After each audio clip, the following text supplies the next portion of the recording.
Well, once more, you owe me for letting you sail around on me ship. But that's okay. I'm the kind of gal who can play the long game. Sometime in the future, I'll be in need of your services once more. You can pay me back then. All right, come on. We've got a job to do. Lives to save, goals to kill. Better get to it. That Bannon's a real siren if you ask me. Even after the beating is taken. Bulging muscles, pretty yellow hair. I'd be willing to bet the barrel of his piece is longer than a ship's mast as well, if you be understanding me drift. It's a shame, in all honesty, that he's one of them foolish holy men. Though even that ain't so bad. Lily Roth loves herself a challenge. Not much I can say about that raving monster. While he still breathes, it fares ill for all of us. There ain't no amalgamation we can put between us and him. The Catawba won't see as simply an extra jug of wine in his cup.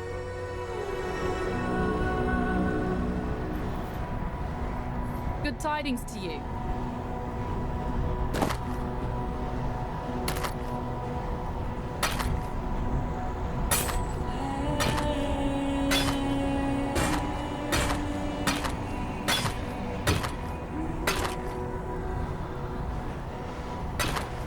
Good tidings to you. Welcome ye to Oriath.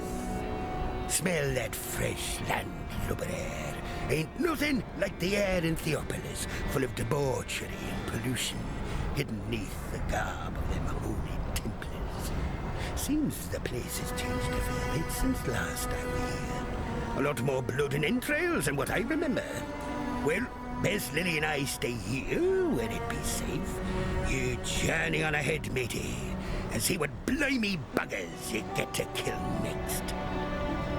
Say, you're not in the market for a new cutlass or anything, are you? Recently unlocked the Black Crest's old armory. Found a whole shite-load of weaponry down there from another time. If you fancy it, be glad to show you my stock. See if there's anything in there you'd like to pick up. Nah, there's a woman who can hold her own. Oh, hey, look at her! A marvelous specimen of the female persuasion. Aye, reminds me of Meredith, me long-lost sweetheart. Would it be that I could have a woman like that at my side once more? Someone to stare out over the bow into the salt spray of the sea with. Someone to warm the cockles of me heart. And a few other things in my bed at night. Oh, yeah. Now that'd be the dream. Thou's a good-for-nothing blackguard. In all me years at sea, never have I ever serviced a filthy blackguard on my lovely ship. If the Brown King still drew breath, I tell you, having this Bannon aboard would be an affront to the Lord of Salt and Scale. Him and his kind of hoe, drawn and courted too many of ours. I don't rightly trust him. Not at all. Me thinks Lily is fixing to have her way with that damn blackguard. Well, I tell you, not if I have anything to say about it. Look at me. Never thought I'd see the day when old Whalem were to be the prudish grandfather. Yet here we are.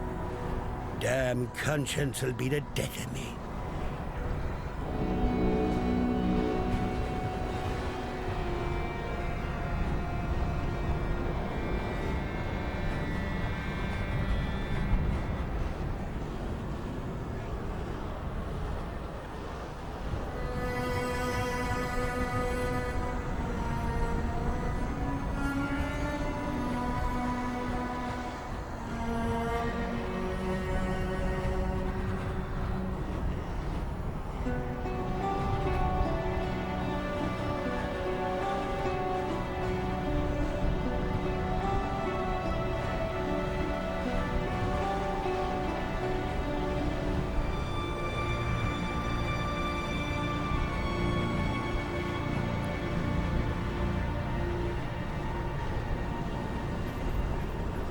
The prodigal returns.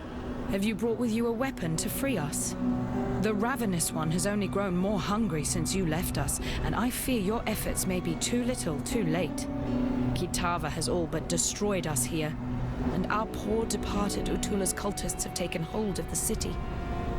There's little ground left to tread that won't cause the grasping claws of Hinekora to reach out and wring our pretty little necks. I see your eyes, Exile. You wonder why I am here instead of at the Overseer's Tower. I'll tell you the horrible truth. The tower has fallen to the infernal devices of Kitava. That witch, Violenta, is to blame. She lowered a secret ladder and led Kitava's cultists right to our very beds. Bannon and I barely escaped with our lives. Together, we cut through the hordes, but it was no use. They had us surrounded. Bannon created a distraction which allowed me to flee. When I last saw him, he was perched atop the rooftops, holding off our enemies, though how long he will last, I cannot say. If you are going that way, perhaps you can find him and return him to me. I have grown fond of that Templar. The fire of Namahu burns within his belly. It would not fare well for us in this war if that fire were lost. I believe Violenta was not of sound mind. At night, we often heard her cry out in sleep, fearing unseen things. I wanted to toss her out on the streets, let the beasts of this fallen city tend to her madness. But Bannon refused to leave behind one of his own. Would that he had listened to me. Violenta thought that if she gave us up to Kitava, the Ravenous One would look kindly upon her.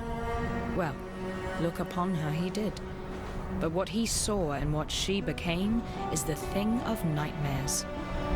Her nightmares, perhaps. In another life, perhaps Lily and I would have sailed the oceans together. I enjoy her presence and the conversation she brings. She has a call for adventure, coupled with a kind of optimism I rarely see.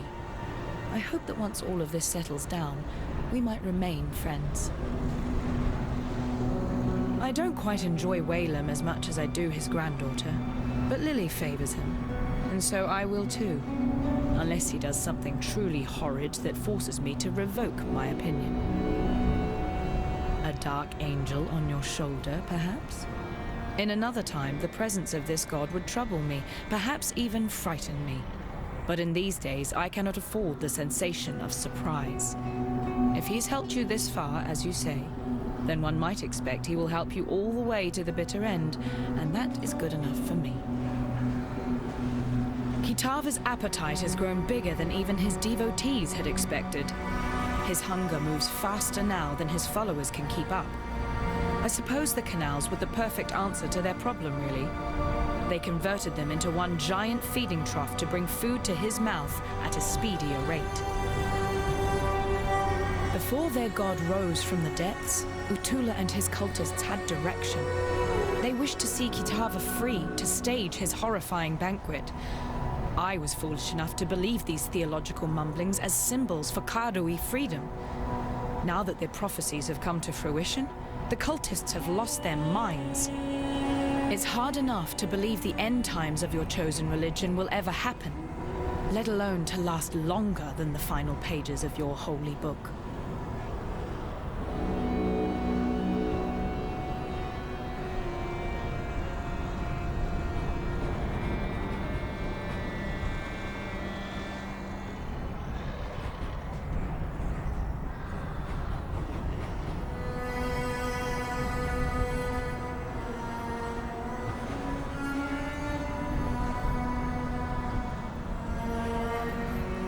It is good to see that you survived, my friend. But then, you have fared far worse. The froth of a violent ocean should be no problem for you. While we have been absent, Oriath has become a necropolis, a swarm of Kitava's wretched servants. The situation looks more dire than I had first anticipated. Before we make our move, we must know what we are dealing with. I send you, Exile, as a scout. As the only scout that would stand a chance moving through the shifting forms of this nightmare. You must discover where Kitava resides. Only then can we issue our final blow. You You needn't fret. The Dark Ember is still safely in my possession, and will remain so until our final confrontation with Kitava. That carnivorous blasphemy will fall like a log cut from the darkest of forests, and we shall watch and burn as Oriath and the rest of this world breathes a sigh of relief. Lily Roth is a noble... how do you say it? Scallywag? I have witnessed the rise and fall of many great men and women over the eons, and Lily is well on her way to being amongst the very best of them. I suspect one day her name shall be sung in salty taverns the world around. I must remember to keep on her good side, now that she can see me. The beautiful pirate princess hunting down the great god Sin would make for a fantastic tale, I'm sure. But one I would rather have remain in the pages of fiction. Aside from my own presence, I no longer feel the vibrations of other gods. Though there may yet be more out there, for now, Rayclass can breathe a sigh of relief.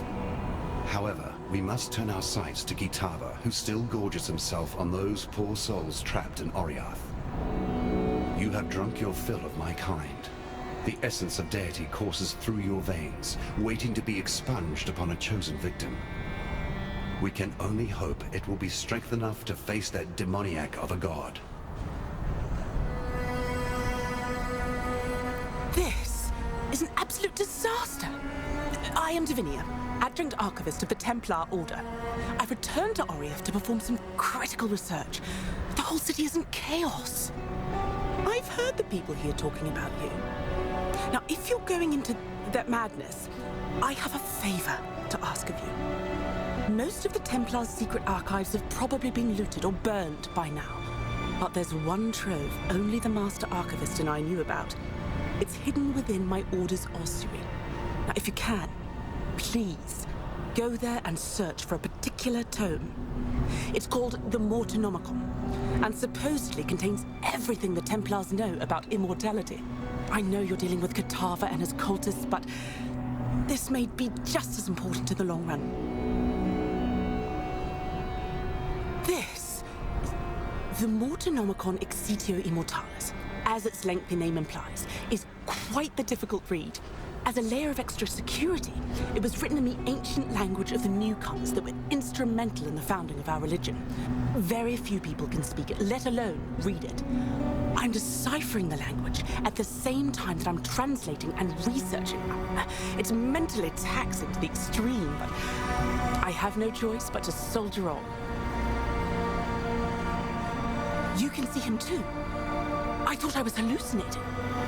Wait, you're working with him. Do you know who that is? He's the original evil. I won't have anything to do with a monster like him. It's all on fire. It's absolute madness. My heart aches for what they've done to my home, but I have a duty to perform, or else a worse terror than this might descend upon the entire world. I don't know her very well, but she seems very determined. I hope she survives all this. Have you seen their little black cat? I know Oriath is in chaos, but I can't help but feel my spirits lift when I see how cute and unafraid it is. Everything's gonna be all right. I just know it.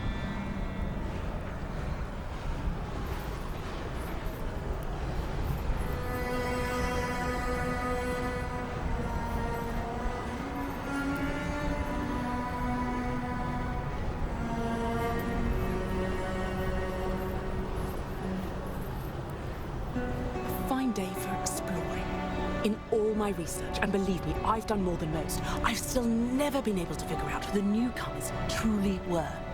They learned our language, but theirs has been mostly lost over thousands of years.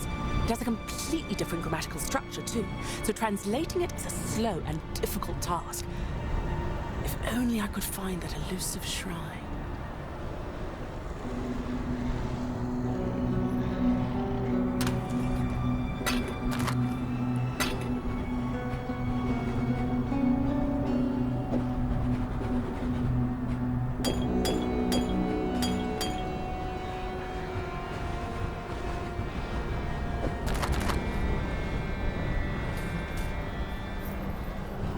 hello.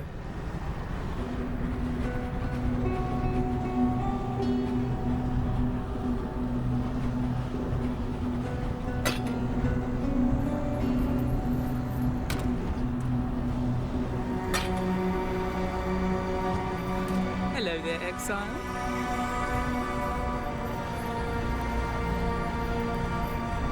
Freedom comes to those who fight.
Freedom comes to those who fight.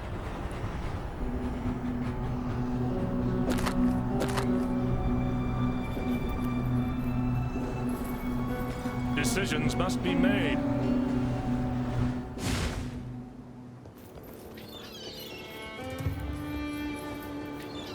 Interesting stuff, I see ya.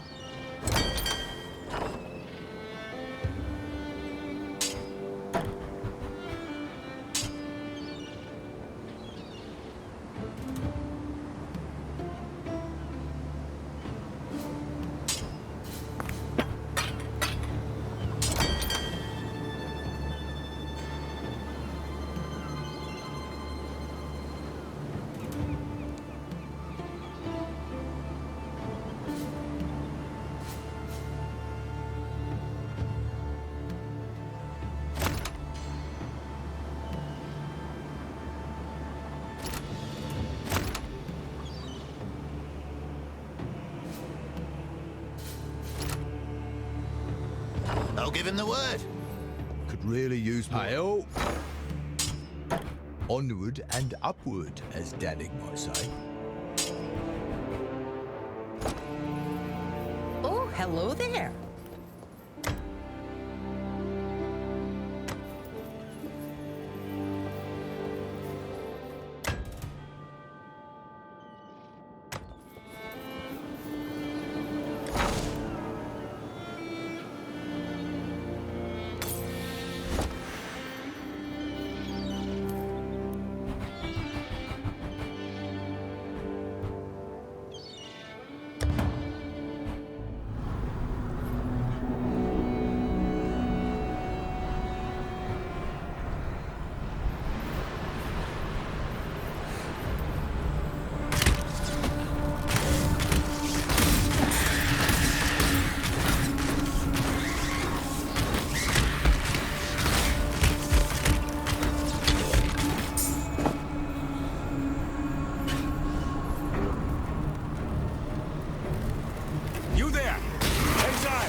friend, if that weren't too on the nose. I felt for sure that this time it was my turn to depart our world. Kitava's cultists surrounded Lani and I a while back. We split up and I led a distraction so she could make best her escape. Funny, I really should have considered my own plan for evasion once I'd allowed her hers. In any case, it is good to see you again, Exile. Let us talk more in a safer space. I shall meet you back at the docks.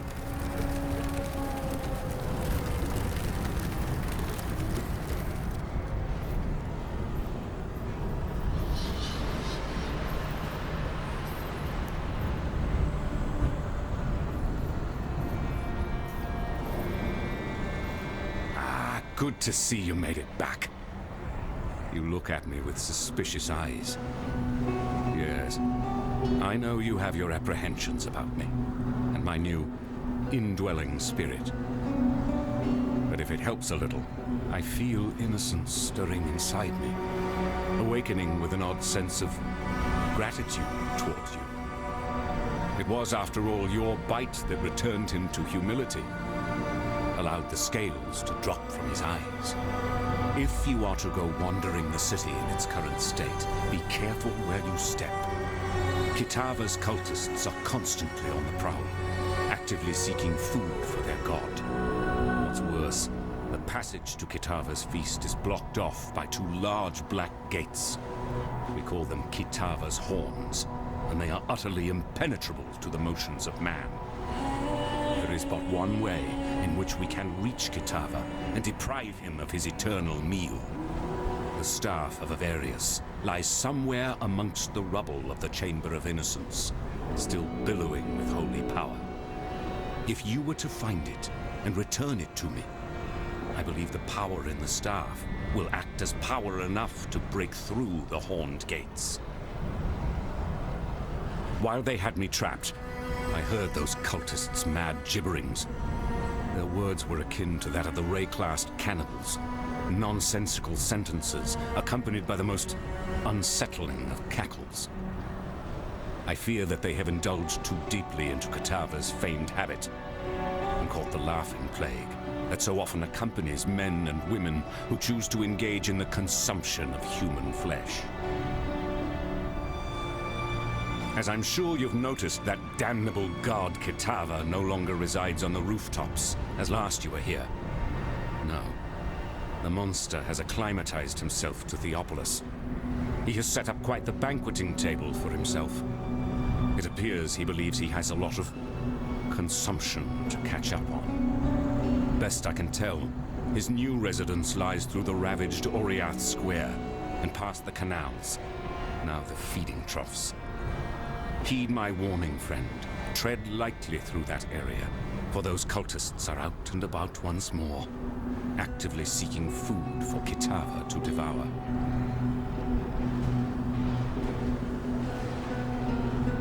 I wouldn't blame you for being curious about the god now dwelling within me.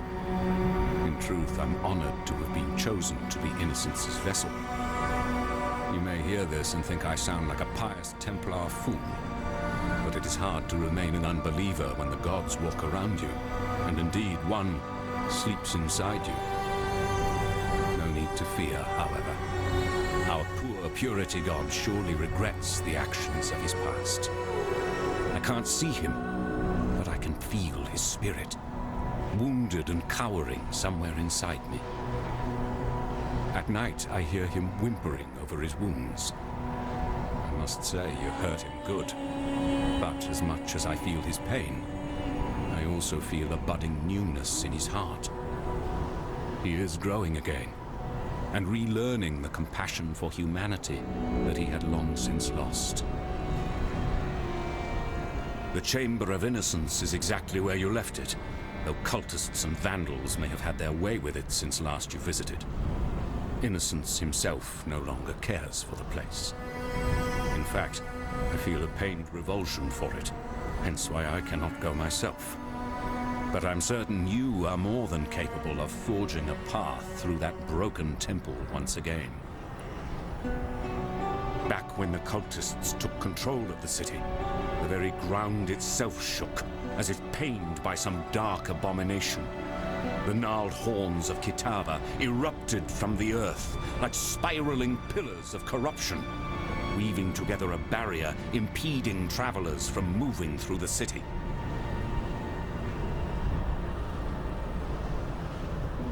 Then it is as I feared. Kitava's strength has grown insurmountable in our absence, and his horns now deny us entry to his feeding trough. Evidently, the hungry god has grown picky about what crumbs now travel towards his burgeoning throat. It is this strength that concerns me. I have spoken with our friend Bannon over there, a willful vessel of my misguided brother. I knew eventually we would need to enlist my brother's services, though I had hoped we need not do so this soon. Yet, it seems that we have no other choice. We must invoke my dormant brother, slumbering within Bannon's frame. Kitava's horns are a thing of great corruption, which only innocence's purity can dispel. Before we proceed, I feel I must confide something in you. Bannon wishes me not to speak of it, as he is willing for the sacrifice. However, I feel you should know. Once we invoke innocence, once we dredge him up from his cocoon inside the soul of Bannon, the man shall cease to be. Only the god shall remain. Do you understand what I say, Exile? If we take this path, Bannon will die. Excruciatingly so. Burnt with purity from the inside out. As I said, Bannon is willing to commit his life to this cause. But perhaps you should say your farewells before we move past the point of no return.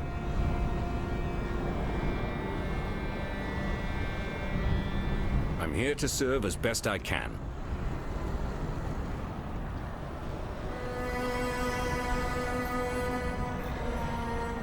Bannon is alive and well. In no small way thanks to you, I would be willing to guess. Without him being here, I would have lost my sanity or my life a long time ago. Take this gift as a token of both our appreciation.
Now that you have returned, and we have managed to sturdy ourselves once more abreast this mighty ship, I ask of you one more favor.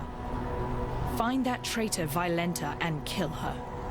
Though I wish to see her dead as revenge for her insurrection, Violenta has become something far worse under the radiation of Kitava's gaze. She must be stopped.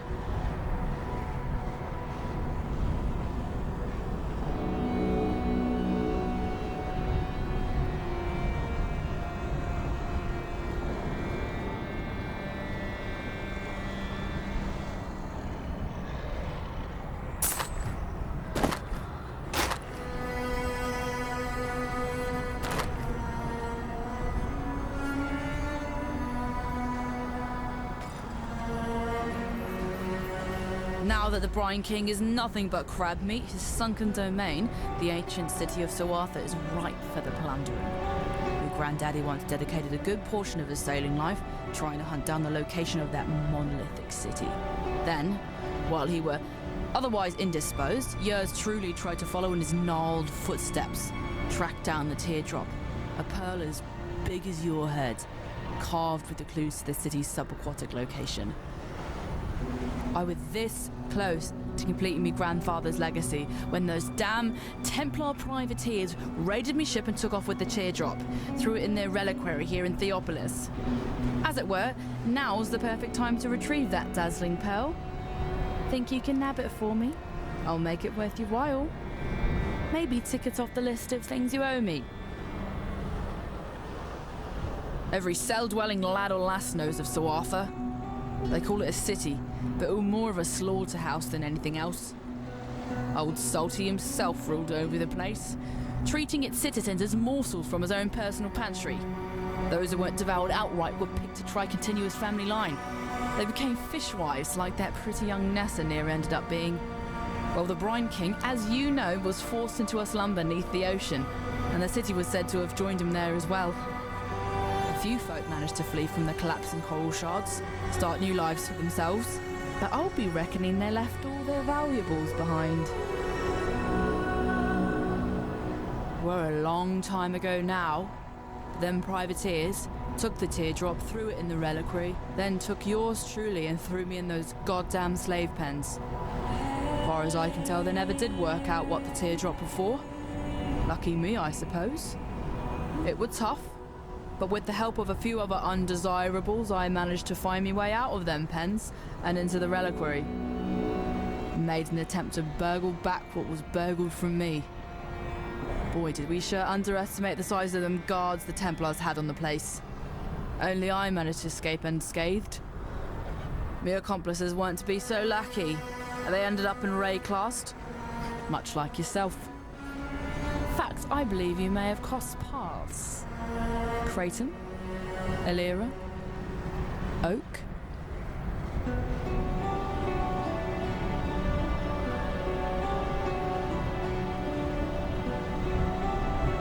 Was a time when the ladies would be begging for a bit of old Whalem, but I ain't felt the warm caress of a woman in a long time, and it wounded me dreadful. During my time on the sea, I heard tale of Queen Exile and her penchant for using this land as a kind of vault for all her special shinies. One such shiny be her famed love potion, supposed to attract the drinker's ideal mate to their loins, even if that mate be far across the sea. Old Queen Exile kept the liquid in the skull of her favorite lover. Them damn Templars probably got their hands on it by now, and the potion's bizarre container has me thinking they probably went and tossed it into the ossuary along with the rest of the bones they got lying around. Exile, be you the friend I believe you to be, then find a potion for me so that I can experience true love once more.